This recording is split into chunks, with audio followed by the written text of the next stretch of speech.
นี่ทุกคนไอ้บอยเขมรน่ะมันออกมาขิงคนไทยบอกว่าคนไทยตื่นได้แล้ว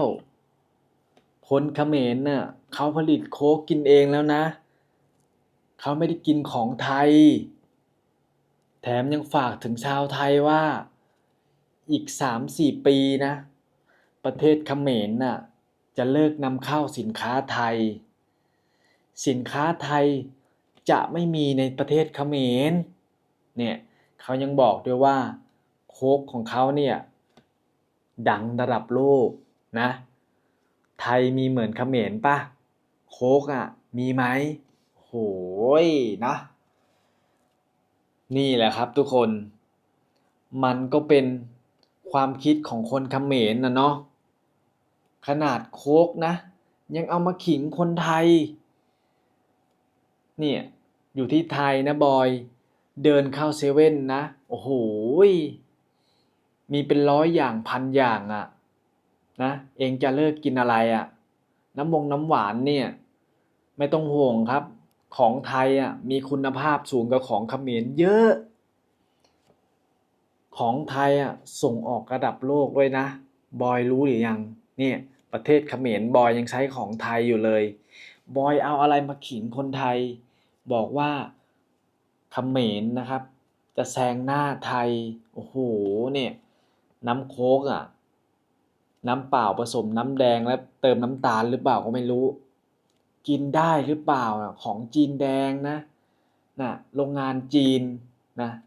เอามาขิงคนไทยบอกว่าคนเขมรผลิตเองมีอะไรบ้างที่เป็นของเขมรนะในประเทศเขมร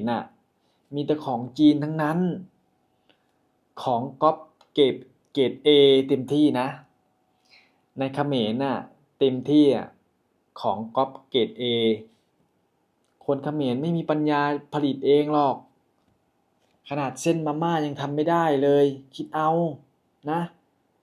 ทุกวันนี้ใช้แต่ของนำเข้าเนี่ยประเทศเขมรนำเข้าทุกคนรู้จักไหมเขมรนำเข้าแต่ละปีเพิ่มขึ้นทุกปีนะไม่ใช่ว่าประเทศเขมรจะผลิตออกมาเพิ่มเพื่อลดรายจ่ายนะนำเข้าเยอะเพิ่มขึ้นทุกปีเพราะว่าประชากรคนเรามันเพิ่มขึ้นไงแต่เขมรไม่มีปัญญาผลิตเองนะ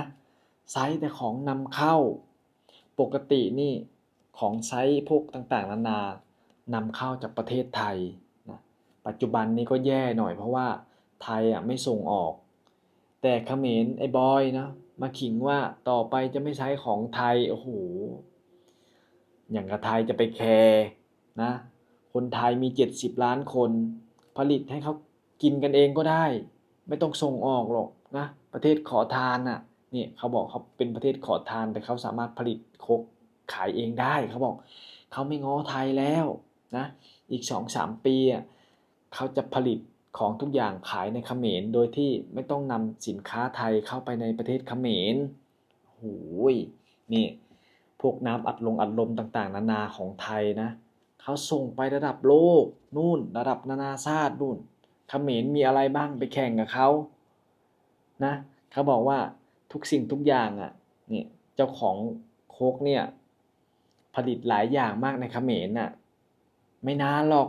ของไทยเนี่ยเข้าไปเขมรไม่ได้เพราะเขาใช้ของเขมรเองโอ้ยเขมรมีสมองผลิตน้ำโค้กกินเองด้วยทุกคนนะเพิ่งจะรู้ครับเพิ่งจะรู้เนี่ยถ้าไม่มีกระแสเรื่องปิดชายแดนก็คงไม่มีโค้กเขมรโผล่ขึ้นมาหรอกเผลอๆเอาไปลอกโลโก้มาปิ้นโลโก้ใหม่ใส่แล้วมั้งเนาะขนาดมาม่านะยังไปปิ้นโลโก้ของเขมรมาใส่เลยมันไม่มีปัญญาผลิตกินกันเองหรอกเนาะหูยลำพังชาวบ้านทุกวันนี้เนาะยังไม่มีปัญญาช่วยชาวบ้านให้พ้นทุกข์พ้นยากข้าวยากหมากแพงเลยจะเอาแนวคิดที่ไหนไปพัฒนาไปทำน้ำโค้กมาให้ประชาชนกินโอ้ยฮุนเซนยังเอาตัวไม่รอดเลยนี่หนี้สินเกินเลยตอนเนี้ยจะเอาเงินทุนที่ไหนไปสร้างโรงงานโค้กนะไอ้บอยมันก็ขี้โม้ไปงั้นแหละทุกคนโม้ไปวันๆนะเนี่ยเอามาขิงคนไทย ทุกอย่างเนี่ยเขมรเริ่มผลิตเองเป็นแล้วประเทศไทยมีเหมือนเขมรไหมโค้กอะนะโหยโค้กประเทศไทยประเทศไหนเขาก็กินกันเนี่ยโค้กเขมรอะต่างชาติคนไหนที่หลงเข้าไปไม่รู้เขาหยิบชื้อมากินชักขวดกันหรือยังนะทุกคนเผลอๆนี่เขาไม่กินกันหรอกนะกินไปก็ไม่อร่อยหรอกนะของนำเข้าจีนแดงน้ำเปล่าผสมกับน้ำแดงใครเขาจะกินถ้าอร่อยหน่อยก็น่าจะเป็นของไทยเป็นลอกเลียนแบบของก๊อปไงไปเอาโลโก้ของไทยออกแล้วก็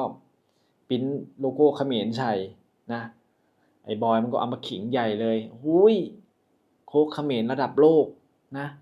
ไทยมีเหมือนเขมรไหมเนี่ยอยากให้เข้ามาเห็นนะครับเซเว่นไทยนี่มีเป็นร้อยอย่างนะไอ้บอยเคยเข้ามาหรือเปล่าเซเว่นไทยนะการขนส่งของไทยนะครับทุกสิ่งทุกอย่างนะเขาพัฒนาโหยเขมรพัฒนาอีก100 ปีไม่ทันหรอกนะกล้ามาขิงได้ไงบอกตั้งประเทศมา30 ปีจะแซงหน้าไทยวะนะไม่ได้บอกว่าจะแซงอย่างเดียวนะปัจจุบันเนี่ยคนเขมรเนี่ยมีเงินมีตังค์กับคนไทยอีกเขาบอกแต่ละหมู่บ้านเนี่ยมีไฟฟ้ามีน้ำใช้กันหมดแล้วแต่ประเทศไทยยังไม่มีโอ้โหสังกล้าพูดนะ